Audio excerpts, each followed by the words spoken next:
The moment I win the election, I will appoint a special task force to rapidly review the cases of every political prisoner who has been unjustly persecuted by the Biden administration so that I can sign their pardons or commutations on day one.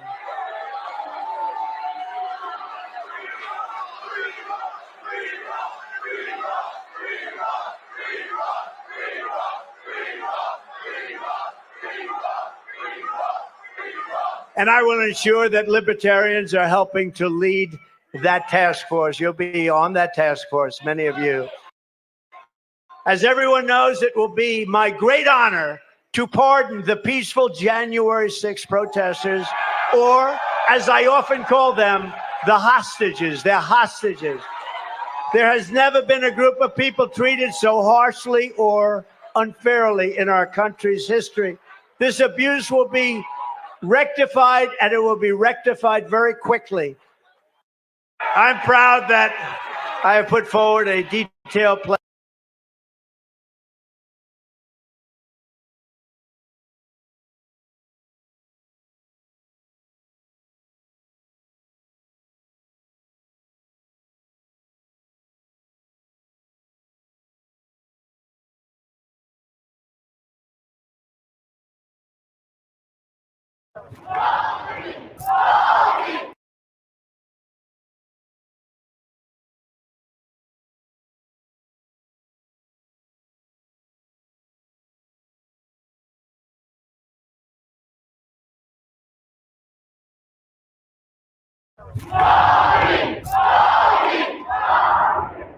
We're here in Denver, Colorado. Today, we're interviewing presidential candidate Robert F. Kennedy Jr. Robert F. Kennedy Jr. RFK Jr. His documented history pushing dangerous conspiracy theories. Referred to RFK Jr. as the conspiracy candidate. Parasitic worm in his brain. His candidacy is an embarrassment. So Trump comes out with a statement here. Go after Biden, basically say he's scared to debate RFK. RFK Jr., the candidate the establishment fears the most.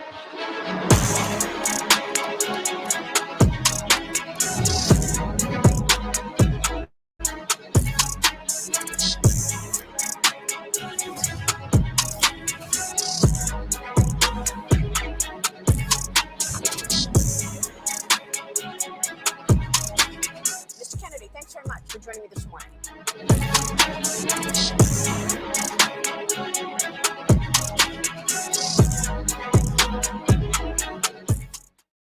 I'm not a fan of Trump's, but I want to be on a level battlefield with him. I don't want to beat him because a court threw him out. I want to beat him because I'm able to make the argument to the American people that I should be president, and I have a debate and that kind of stuff. I think this persecution that the DNC has leveled, that people see that as unfair. Americans just viscerally are saying this guy is being attacked, and they're, it's moving huge numbers of voters over to him because they're pissed at what the DNC is doing. Yeah. It's also terrible for America, who are supposed to be the exemplary democracy and around the world. This is what they do in banana republics. Yeah. You don't want to run against the guy because he's popular. So you get a judge to throw him out. Yeah. That's a great comparison. And, it's not America. Yeah. And they're doing the same thing to me. They're trying to make sure that nobody can vote for me, rather than having President Biden come out and say, here's why I think I should be a good president. Yeah. And here's why I think you shouldn't be. And let's have that discussion.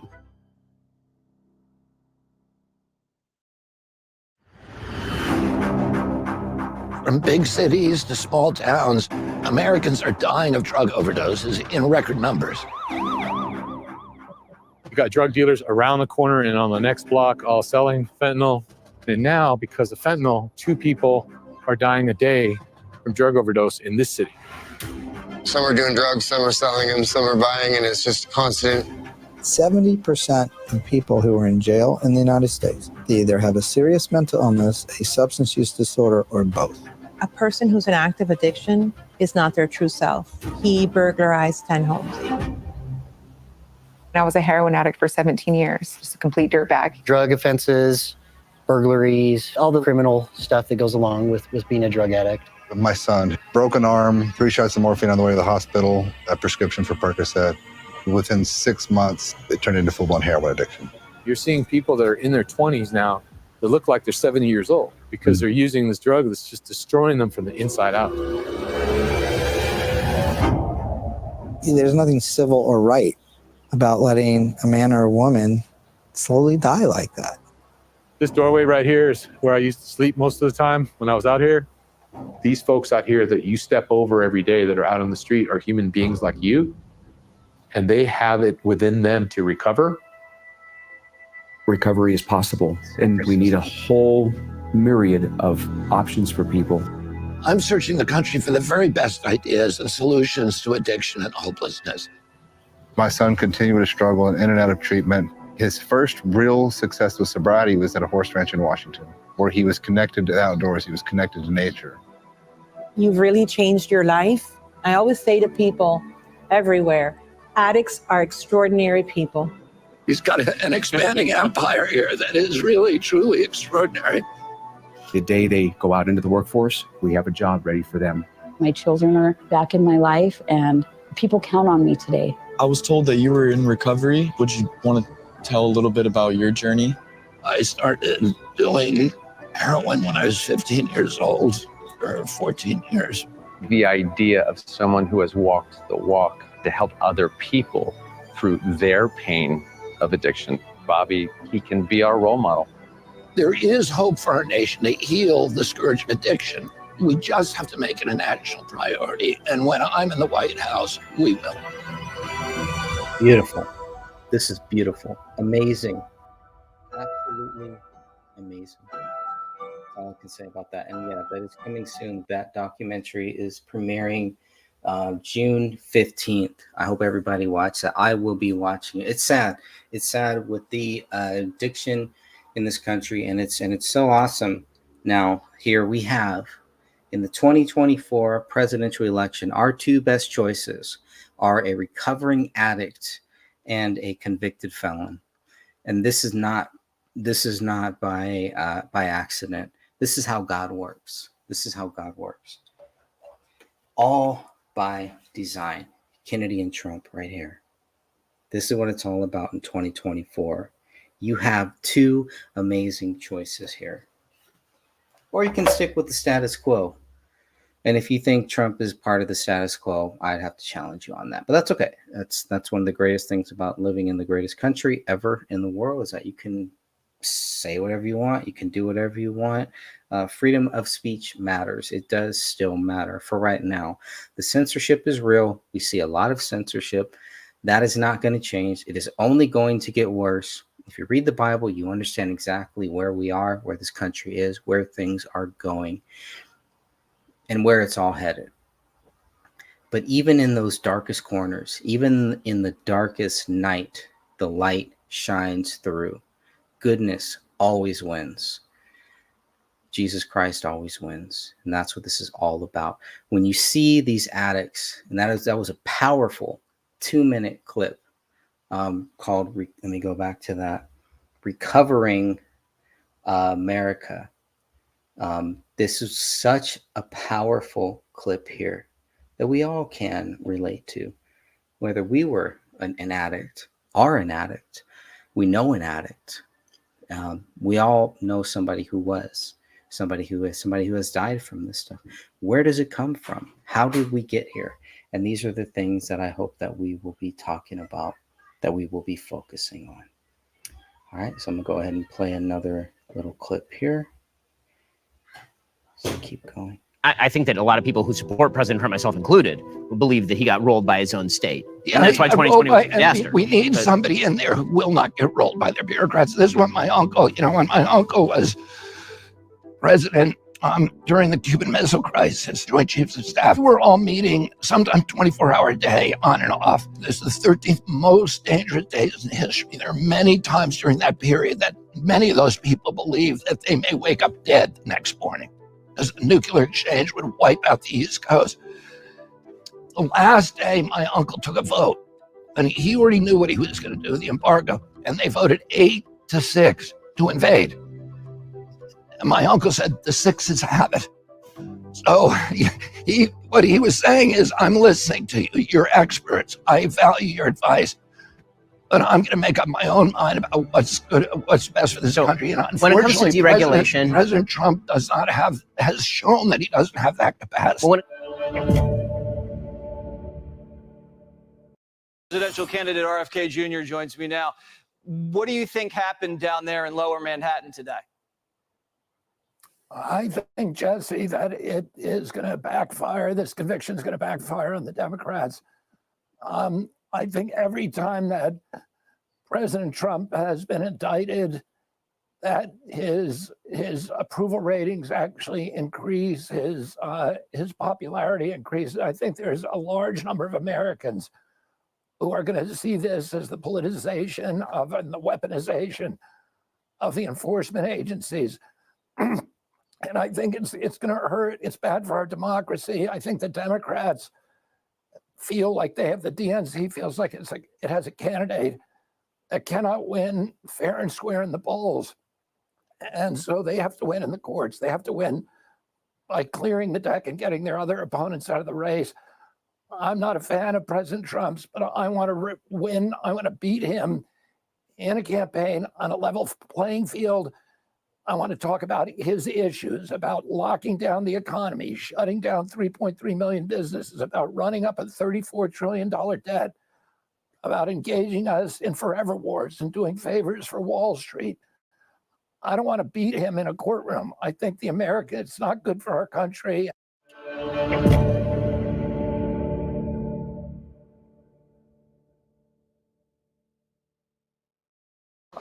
I believe 2024 is going to go down in history as the year an independent candidate wins the presidency. Let me tell you why I think that, because you definitely won't hear about it from the mainstream media. Zogby Strategies recently conducted the most comprehensive and accurate poll of this election, surveying over 26,000 people. That's about 10 times what the typical poll surveys, and it has a margin of error of almost zero. They asked some questions that no one has asked so far. Zogby asked who people would choose in a head-to-head matchup, not just between President Biden and President Trump, but with Kennedy versus Biden and Kennedy versus Trump. Results were shocking to the mainstream media, which is probably why you haven't heard of them. When I go head-to-head with President Biden, I win in a landslide, 367 electoral votes to a mere 171. When I go head-to-head with President Trump, I still win, but in a nail-biter, 270 to 268. And when they face off against each other, President Trump wins by a comfortable margin of 50, whether I'm in the race or not. Frankly, the biggest obstacle to my victory is that people think I can't win. This poll shows that I can, and that's why it's so important to spread the word about these results. It shouldn't be surprising, really. Independents now outnumber Democrats and Republicans by a margin of almost 2-1, and my favorability rating is higher than either of the other candidates. That's why I'm asking for your help today, to turn my winning chances into a winning reality. Please give whatever you can to my campaign. Help me take our country back from the corrupt two-party system that has turned our country into ruin. The election is only months away. Please give me your support now. Thank you, and God bless you.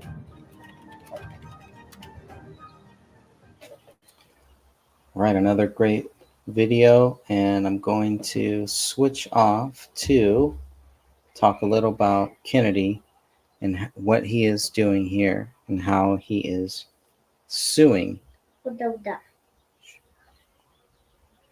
State of Nevada. This is from Carson City. This is June 3rd. Okay, the Kennedy campaign Friday filed a federal challenge to the Nevada Secretary of State's reinterpretation of the state's ballot access rules. Audio's okay. Okay. In January, an exercise of statutory authority, the Secretary expressly approved the circulation of Kennedy's nomination petition without the names of Kennedy's vice presidential running mate.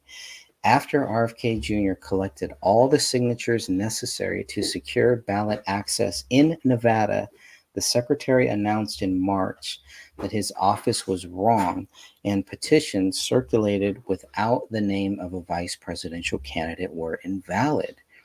This is a clear case for the federal court to apply the doctrine of equitable estoppel to prohibit the Secretary of State from changing his mind after providing binding statutory instruction upon which the campaign properly relied to our detriment. The court must prohibit what was either rank incompetence or partisan political gamemanship by the Secretary from invalidating petition signatures afforded the highest First Amendment protection by the United States Supreme Court.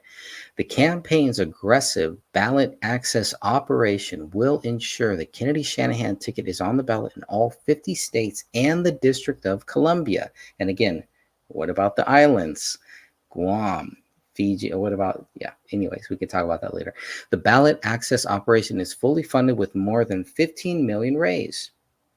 And then they go back into things I've already talked about, already gone back into. So that is where things, stand right now when we talk about the ballot, getting on the ballot and the ballot access. I'm going to play a little bit more. I can see my stream is buffering a little bit. I'm going to try to stop this. Sometimes there's just too much on the stream happening. Let's see if that helps with the buffering and all that. They're having a lot of buffering issues, unfortunately. And I have a few more things to play here, but I definitely want to thank everybody who has been paying attention. Again, we have two very good, solid choices, I believe anyways, right here. RFK Jr. and Trump, Kennedy and Trump. These are the choices. This is what will make America great again, to see these two people go head to head. I've been doing a lot of reading for Kennedy's books, and I just started reading most recently some of Trump's books, and I'm fascinated by both of them. They're awesome. I'll talk more about those later. To get back into this here, let me just switch gears a little bit here and go back into some of the things from Trump's speech from the Libertarian Party, because there was a lot of negative. There was some good stuff, but it really felt like to me it was a 50-50. This was on May 25th, Saturday, May 25th, 2024. I got a few clips that I just grabbed here. Plan to smash the censorship and industrial complex and restore free speech. On day one, I will sign an executive order banning federal agencies from colluding to censor the lawful speech of American citizens. And we will remove the rogue bureaucrats who conspire to take away your First Amendment freedoms. We will do that quickly. We will eliminate illegal government discrimination, return to a society based on individual rights and individual merit. This is where you're going to hear chants. You're going to hear like pretty much dueling chants of in the Fed and we want Trump. In the Fed, we want Trump. In the Fed, we want Trump. And they go back and forth. And it's really good. I believe this is really good stuff here to see. But yeah, that's all I'm going to say on that. Let me go back to it.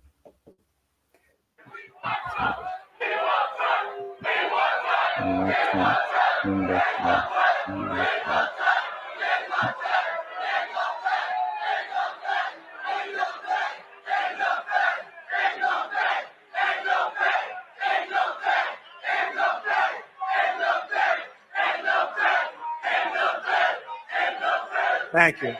In the Fed, and I am committed to restoring peace and restoring stability and to stopping Joe Biden's march to World War III. You know you're being led right into World War III.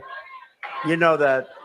You're going to have World War III, and it'll be a war like no other because of the weaponry, the massive This is where we get back into the fear tactics, which both Kennedy and Trump have they pretty much steered away from the fear tactics, I believe anyways. We've seen some of the fear, and they have both talked about, not focusing on the fear, which I get, but there is some fear with Biden remaining in the White House.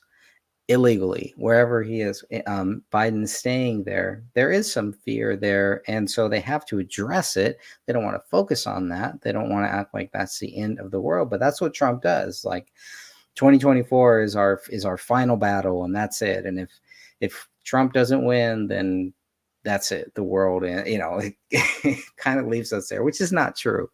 And Jesus Christ is in full control of all of that. We don't have to worry about that.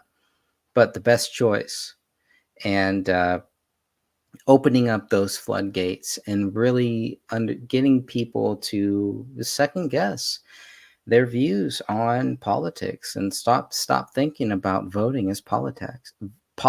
Voting is not politics. It's not a political thing to vote. Voting is your constitutional right. It's like freedom of speech. Voting is a big, big deal. And there are many people that fought. There are many people that did not have the color of your skin at one point may have dictated whether you had the ability to vote. So don't take it for granted. It is a big, big deal that everybody can vote. It's an even bigger deal that they will allow illegals to vote here in this country. But it shows how far we have come. Maybe we went a little bit too far. We need to pull back a little bit. Sometimes you go, 3 steps forward, 2 steps back, just to get to where we need to be in this country. But for all of those people who fought for the right to vote, for all of those people who wanted to make sure that everybody, regardless of the color of your skin, that you were able to vote, for the people that feel like your vote doesn't count or they have no intention of voting, it's a slap in the face for those people who did all of these things to make sure that we have the opportunity to vote. And that includes me. That includes, that includes a lot, and that includes other white people too, because it wasn't just if your color was white, then you could vote. There were a lot of stipulations. The immigrants, the first immigrants that came over here, they were white too. There were Scottish versus Irish. I mean, you could go on and on. Protestant versus Catholic. It's just this. It's a never-ending battle. But where we are right now today, you can all vote. Unfortunately, people who shouldn't even be able to vote can even vote. So if they are voting, then we're back to where we once were, to say that, well, your vote, they don't want you to vote. There's a reason why they don't want you to vote, because they know how much a vote can actually count. And that's my biggest fear, is that the good people will not vote, and then all we have is the bad people voting. And if that's the case, then in the end, we will see, well, if we tally up all of the votes and only the bad people vote, then they're the only ones that showed up, and their votes are the only ones that count, and whatever they say goes legally. Not illegally, but legally. So for me, it is the least that you can do is to show up in November and vote. Cast your vote. And like I said, I don't care who you cast your vote for or where you cast your vote. Cast the vote. If you want to fill out a blank card and say, I don't vote for anybody, I don't vote for anything on your thing, that's the biggest protest vote. A protest vote is not, well, I'm just not going to vote. I'm just not going to show up. No. Show up, register, vote, let them know that your vote does count and you don't vote for anybody. I think that's a lot better than just not voting, just being lazy and just not voting and just not showing up or doing anything in the greatest country. If you live in America, I wish I had my little flag, got the flag in the background there. So you see that. All right. Rant over, moving on, moving forward. Let's keep going. There is a lot more to this, where Trump is saying we are marching to World War III. And in some respects, I understand exactly what he's saying. And this is one of the biggest reasons why, when you read Trump's past books, read this book, The America We Deserve. Okay, that's a great one there. Read the book where he thought about, in 2011, he thought about running for president and decided not to. Read that one. And then read the one in 2015, where this was it. And even the title of this book has been changed, almost like a time traveler thing. Just kidding. But you understand what I'm saying. The original title was Crippled America. Now it's called great again, or something like that. But the original time, this is the original book from when he was running before he won in 2016. This book came out. All of these three books, there's a rhythm and there is a rhyme to all of these books that Trump wrote. These political books. The only non-political book that I've read from Trump is The Art of the Deal, because it just seemed like a great place to start. It was his first book, as far as I know. It was a great book. The real estate and just everything, business and all that stuff. And he does go into a little bit of the politics and things like that way back when. But if you just read these three books, you're going to understand the consistency of President Donald J. Trump and how he has been very consistent in his views and what he has done.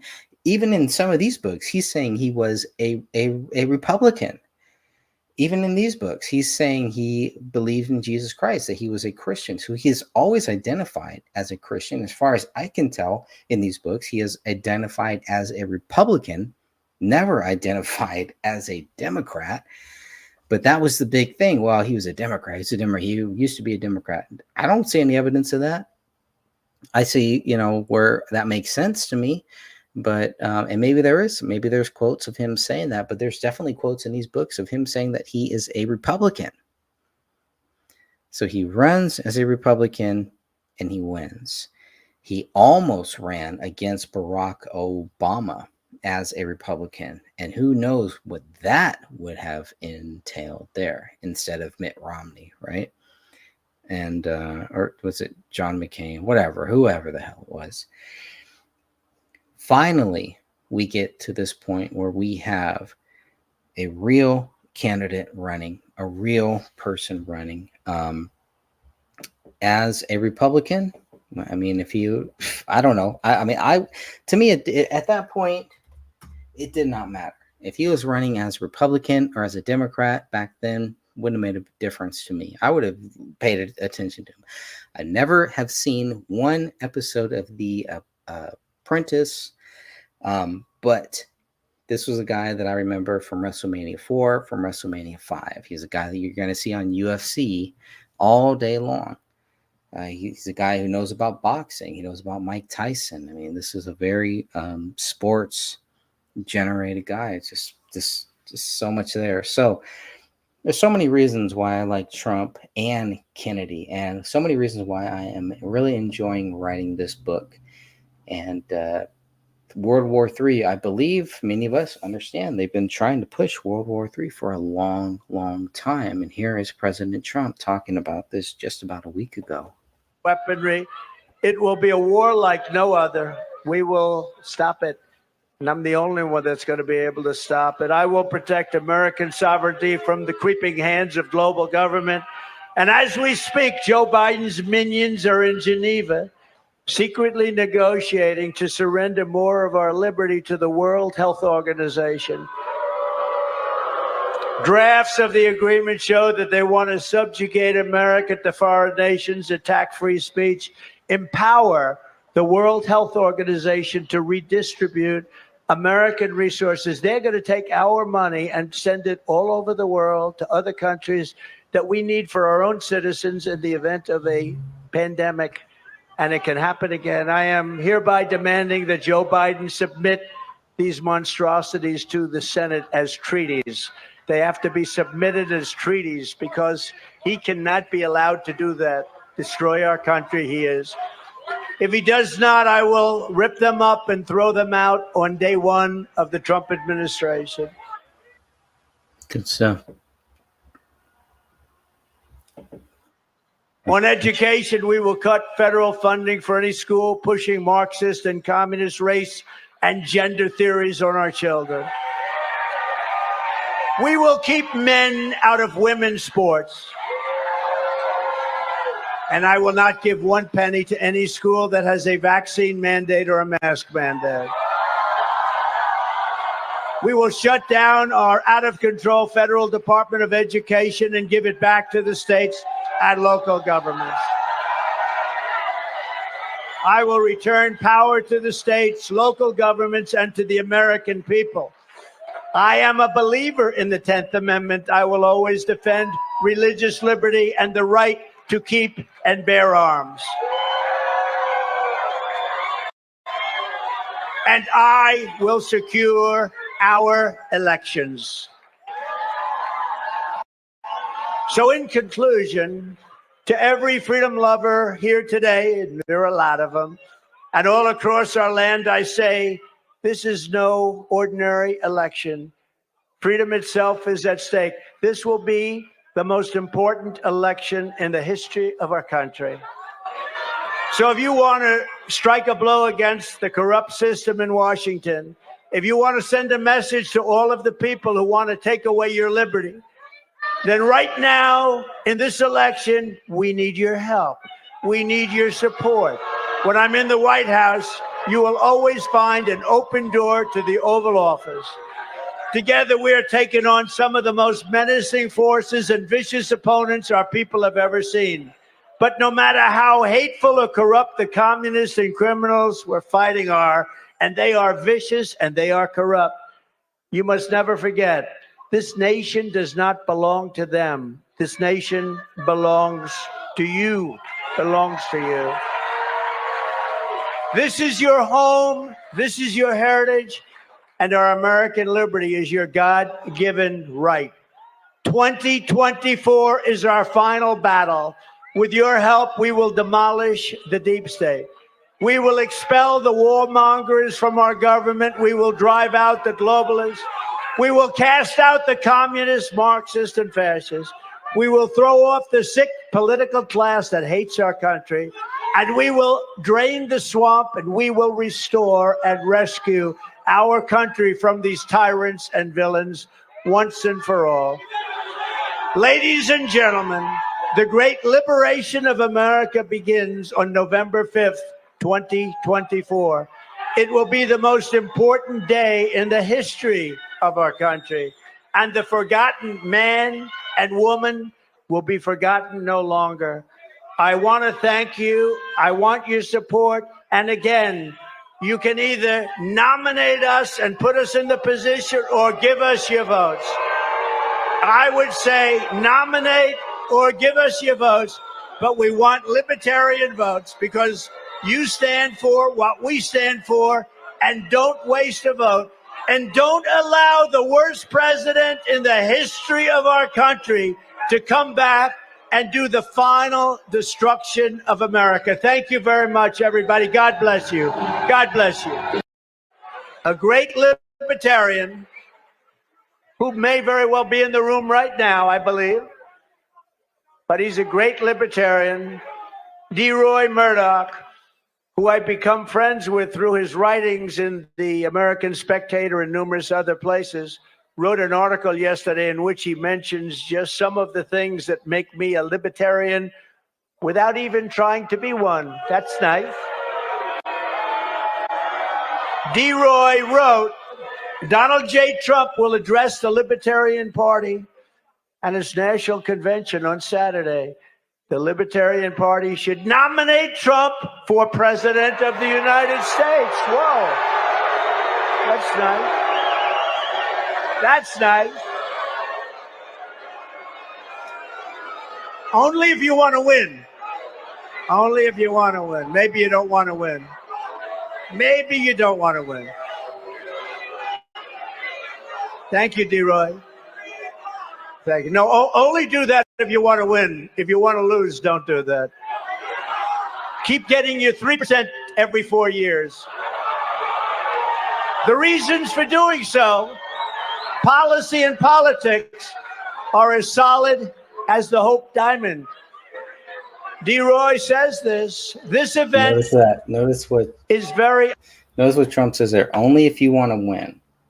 Only if you want to win. If you don't want to win, keep your 3%. And he's right, I think. I think he's right. Unprecedented, he said. As the Cato Institute president, Peter Gotler, observed in Thursday's Washington Post, it will be the first time in U.S., think of this, first time in U.S. history that a presidential candidate of a rival party will address the convention of a party that is presumably gathering to nominate its own candidate. It's history. Trump is good at making history. Another historical event by President Trump. Kudos to this man. Here we go. Another minute now. Now I think you should nominate me or at least vote for me, and we should win together. 50-50. They're not. Do you see that? Look at his face right there. No, they're not going to vote for him. He understands that. It's a good plea for him. I thought it was a good move for Trump to actually show up here to try to speak to these libertarians. You can see it, the look on his face shows everything of where the Libertarian Party is at. And I watched the 3 days. I watched 3 of the 4 days. It was a cluster. I mean, it was a mess. It was a big mess. And, you know, many parties start like that too. They start like a big mess. But this was a big mess here. And so I was really, it brought back so many memories of past things to see when we think about the third party and everything. The Libertarian Party is not what I want to see in a third party. What Kennedy does and is doing right now, that is what I want to see in a third party. And there is a big difference to me. But that's just me. You heard those words. Nominate me or vote. Vote for me. Because the libertarians want to vote for me, and most of them will. And it's very important. Because we have to get rid of the worst president in history. And together we will. And without it, there's a risk that we could have 4 more years. We won't have a country left. So what is the purpose of the libertarian? There are some things that Trump is saying without saying. He's saying some things without saying. And one of the things that I believe that Trump is saying without saying is that a vote for RFK is going to hurt his chances. And a vote for anybody else is going to hurt his chance. He wants a landslide victory, whereas the American people just want the freedom and the opportunity to vote for whoever they want. It's a big difference. So I think that's where the difference comes in, and that's where I kind of have been teetering back and forth, where it's like, yeah, you know, I'd love to do everything we can to make sure that Trump just, the red wave floods and Trump gets in and everything. But at the same time, the bigger picture, what we really want is for everybody to have some good choices. And if that means that not that many people vote for Trump, then that should be okay. If that means that, you know, Kennedy wins some states where they feel like, oh, if Kennedy wouldn't have won those states and Trump would have won, and now Biden is back in and we got 4 more years of Biden. What we want is to get people involved into the voter process. And I remember I remember MTV back in the 80s or 90s had Rock the Vote. And we're still there. We're still trying to get people to vote 20, 30 years later. I mean, I couldn't even vote at that time, and I remember hearing that stuff. They were trying to get people to vote. And I was like, why are they focusing so much on getting people to vote? Oh, because people aren't voting. Because the good people are not voting. It's only the bad people. And it's only, I shouldn't say only the bad people, but there's so much corruption and so much possibility for corruption that the more good people that do vote, their vote is a vote against corruption. Their vote is a vote against voter fraud. Every good person that votes, you will make sure that nobody votes in your name. You will make sure that people, that your ancestors, that your family members who are dead, that people aren't voting for them. There's so many reasons to get out there and vote for whoever you want, or just don't vote for anybody. Like I said, put in that blank vote. But there's so many reasons to just make sure that you vote, because that will make sure that your vote counts. Your vote does count if you get out there. Your vote doesn't count if you don't show up. That's true. So if you say my vote doesn't count, so I'm not going to show up, you're absolutely right. Your vote doesn't count because you didn't show up. If you show up and your vote counted, if you show up and you voted and you say your vote didn't count, that's a whole nother thing, right? If you show up and you vote and they have to do something fraudulent to try to make sure that your vote doesn't count, that takes effort on their part. Don't make it easy for the scammers. Don't make it easy for the voter fraud. Don't make it easy for the evil people to just do what they normally do. Let's make it difficult for them. You can make it very difficult for them by getting out there and voting. It makes it very difficult because that's effort that they have to put on their part to try to figure out a way to enhance the voter fraud and to imitate or mirror your vote. And so that's a whole other issue. It's not just about voting, but it is also about making sure that your vote counts. But if you don't show up and vote, there's no way your vote's going to count. So that makes sense. Another minute. Libertarian Party getting 3%. What is the reason to take a chance of having this horrible president destroy our country, which he will do in far less than 4 years? It's not going to take 4 years. That is why I'm committing to you tonight that I will put a libertarian in my cabinet and also libertarians in senior posts.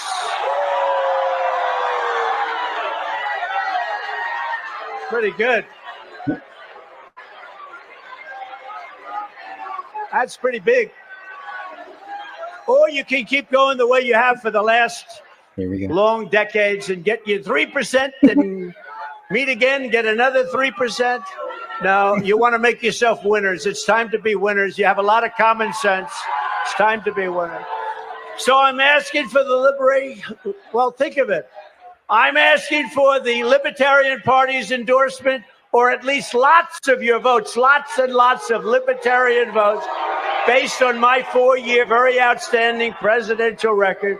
Much of my record is Libertarian. And he may get that. He may get that. Presidential candidate RFK Jr. joins me now. A great Libertarian. Okay. He may get those votes that he's looking for. And there may be a bunch of closeted libertarians that are not going to vote for their own party's candidate. That could happen. Anything could happen here, as we will see. Let's go over to Truth Social before I shut this down and see exactly what is happening on Truth Social with President Trump. Let's look at this here. It's about a minute. We have rescinded so many Trump immigration policies. It would take so much time to list them. There have been more than 1 million migrant encounters since October 1st, when our fiscal year began. It is the earliest this milestone has ever been reached. It's a mess that this administration created from day one. Smugglers and cartels exploiting chaos at the border. Agents are being removed from the line. They're having to process. They're having to do all the administrative work. And who is it that's, flourishing from this? It's the drug cartels. Cartel gunmen stroll along the riverbank, armed with rifles. It's here where cartel gunmen have repeatedly been seen wandering through the brush after crossing into the U.S. illegally. And it's not going to stop because this administration doesn't want it to stop. This administration just does not care about the American people. They've shown that time and time again. That is the U.S. side of the Rio Grande. 58 terrorists have crossed the southern border. The entire world is showing up here at our doorstep. They're crossing illegally, and they are expecting to get released here into the United States. We are in the biggest crisis, border security crisis, that we've ever faced in the history of this country. Nobody has done worse on border security than President Biden. In all aspects of border security, he is clearly failing. He has no answers. This is insane. The federal government has to wake up. I know that 1,000 overwhelms the system. I cannot begin to imagine what 4,000 a day looks like. This is ridiculous. This is crazy what we are seeing here. Absolutely nuts. Absolutely nuts. Let me see if there's anything. This is from Trump's Truth Social. If there's anything here. I know he's got some good posts. I don't know if I can play any of the UFC stuff because who knows what will happen. But there was a lot of great UFC things there. Let me try to play one or two. that came up. There's a lot of good stuff here. There's actually, where's that 3-minute one? Trump here. 12-minute. There's a 3-minute clip. Trump's latest stuff. But let me see if I can find any of that UFC. It was very touching. Very good stuff there.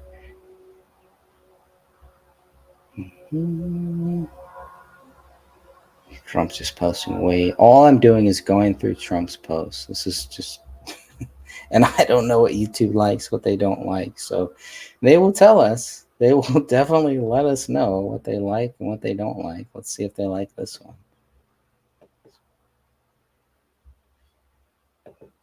Nope. Probably don't like that one. Let's make it refresh. Yeah, it's not going to work. Okay. Well, that was a very powerful one right there. This is a minute. Where's the 3-minute one? Yeah, those UFC ones are good. I don't know if there's some reason why we're not allowed to play those here. We're going to find out. Tito Ortiz. Oh, the Tito Ortiz one. I don't think I played that one. That is a good one, though. I'm going to play this one. This is good. Oh, I'm not going to play that one either. Okay.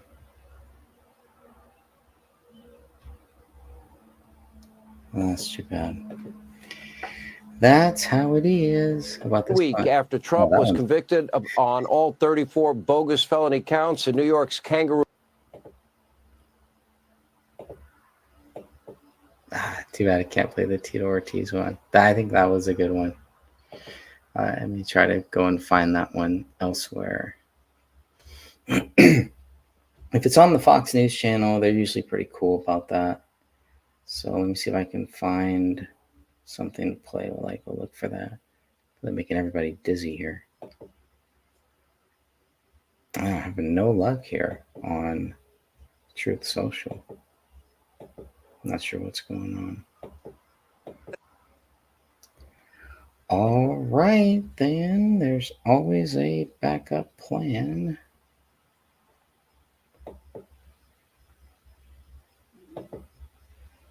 That's too bad. But they have no problem with the Hannity. Boo. All right. I'll play a little bit of Hannity. I'm going to go find that clip if I can. Try to get So tell me about the crowd at a UFC event. You were in the octagon. You've watched the fights from the crowd. To have Trump come out in Newark, New Jersey, blue city, blue state, and receive that kind of reception, what's the significance of that? Well, I think it's huge just for America just to see. You know, he did it in the Bronx, he did it in New Jersey, and now he did it there. It's what fighters are. We've been fighting our whole life, and we've been fighting for this American dream. Now Trump's fighting for us. So we respect, we honor, and we're back. We're going to have his back no matter what. And this is what the American people want. You know, it's being proven from time. What do you attribute that to? Well, I think people are just sick and tired of being broke. People are sick and tired of being sick and tired. You too. Thank you very much, man. God bless. Have a great night. God bless you too. Week after Trump was convicted on all 34 bogus felony counts in New York's kangaroo court, the former president has now emerged more resolute than ever before. Take a look. I say it and it sounds beautiful, right? You know, my revenge will be success. And I mean that. But it's awfully hard when you see what they've done. These people are so evil. And at the same time, the country can come together. People also say, can you bring the country together? And the answer is yes. Success will bring the country together because I had it together. Now, the momentum is certainly building for Donald Trump. Americans on both sides of the aisle, including commentators, even on fake news, CNN, they're speaking out against what was a gross abuse of power from both Alvin Bragg and Juan Merchan, everyone else involved in this political witch hunt. And now Trump's very own fundraising numbers are through the roof. In May, the Trump campaign and the RNC hauled in a whopping $141 million, nearly double April's numbers. The campaign says $53 million was collected in the first 24 hours after Trump's conviction. 25% of those donors, first-time contributors. And while Biden only leaves home By the way, anybody want to see Joe Biden go to a major sporting event? Probably get booed right out of the stadium. Few Americans actually even really like Joe Biden. They know he's been a complete failure as your president. And that's why Democrats are now resorting to lawfare, weaponizing the DOJ. That's why they're in a full-fledged panic. Trump is now calling on the Supreme Court to act before his sentencing. Otherwise, Alvin Bragg's political con job, well, that will need to slowly work its way through a variety of liberal New York courts filled with partisan judges who hate Donald Trump. This lawfare deserves to be rectified before the election. These questions must be answered. Did Alvin Bragg withhold exculpatory evidence from the indicting grand jury? Was Biden donor Judge Merchan obligated to recuse himself? What about the family conflicts? Were Donald Trump's Sixth Amendment rights violated by not telling him the crime that he was even being charged with? We didn't know to the end of the trial if we even know at this point. Did the judge allow prejudicial information during the trial?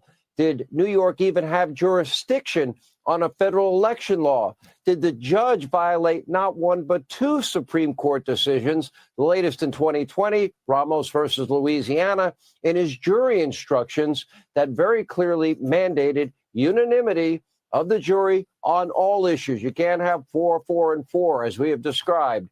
This lawfare, blatant abuse of power, it cannot stand. And meanwhile, we are monitoring yet another legal case, this one out of Delaware. Joe Biden loves to say nobody's above the law, but he might be soon singing a very different tune now that his very own son is facing the possibility of real prison time. Now, this morning, Hunter Biden's felony gun trial finally got underway. He's accused of lying on a gun application. Why? In order to purchase a firearm despite his ongoing drug abuse. Now, this very same firearm in question was ultimately recovered in a dumpster near a school. It was put there by his brother's former wife, his girlfriend at the time. And unlike the lawfare in New York, well, there are no cooked up charges or aggressive prosecutors campaigning on, we're going to get Hunter Biden. No, to the contrary, just the opposite of what you saw in New York. This trial features actual evidence, numerous credible witnesses. And if I'd argue anything, I'd probably say the deck is stacked in his favor. He's a Biden in Delaware. Take a look. The witness list is brutal for Hunter Biden. It includes his ex-wife. It includes the wife of the late Beau Biden, with whom Hunter had a relationship after Beau's death. It includes, I believe, another even woman that has an issue with Hunter Biden here. I mean, that's tough stuff for Hunter here. Why would you want to go through that? I don't think he would. And I think everything here that's going to be presented is very damaging. All right. Despite the evidence, for a while, Hunter Biden appeared above the law. This is a trial that was never supposed to happen. Remember, according to the New York Times, the DOJ's original plan was to charge Hunter with nothing, sweep all of these misdeeds under the rug. Yeah. And for a while, everybody knows about that. Let me see if there's anything here. Looking at Kennedy's latest, I probably can't even say this stuff of what he's posting here, but it's good stuff. So make sure you go and check him out on Twitter. Some very, very interesting comments and things that Kennedy has there in the last 3 years. And I am really looking forward to Kennedy. Oh, here's a good one. Let us never be fooled again by authoritarian draping themselves in mantle of science. Flavor to this. Let's go back. This is Fauci then versus now by Chief Nerd. And make sure quality is the best it can be. It sure is. Like, repost, and play.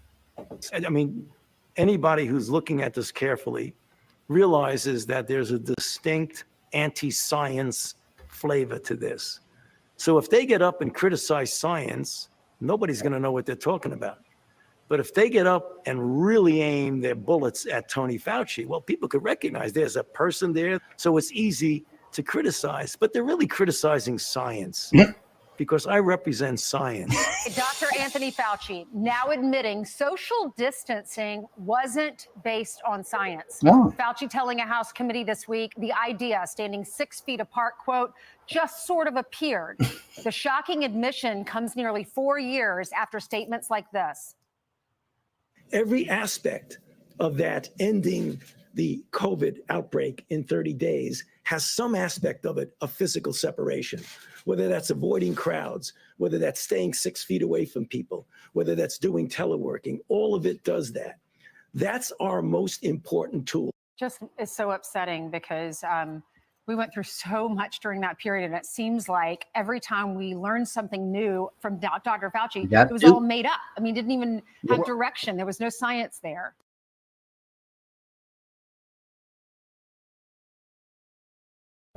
Yeah, we got duped, many of us. So that's a great clip that Kennedy reposted, and I don't know if there's anything. I think that's good. I think that is it. All right, my friends, God bless you all. Remember, Jesus Christ loves you. Until next time, thank you so much for joining me here. The progress on the book is really good. I'm able somehow, only by the grace of God, I'm able to keep up and to pretty much do everything that I intended to do with this book so far. Follow these guys, document it, and see where this election leads us. We never know. The book will only be finished once the final nail in the coffin is done. God bless you all, and I will see you next time very soon. Episode number 59. Okay, episode number 60 will then be coming up very soon, and we'll be right back here very soon. God bless you.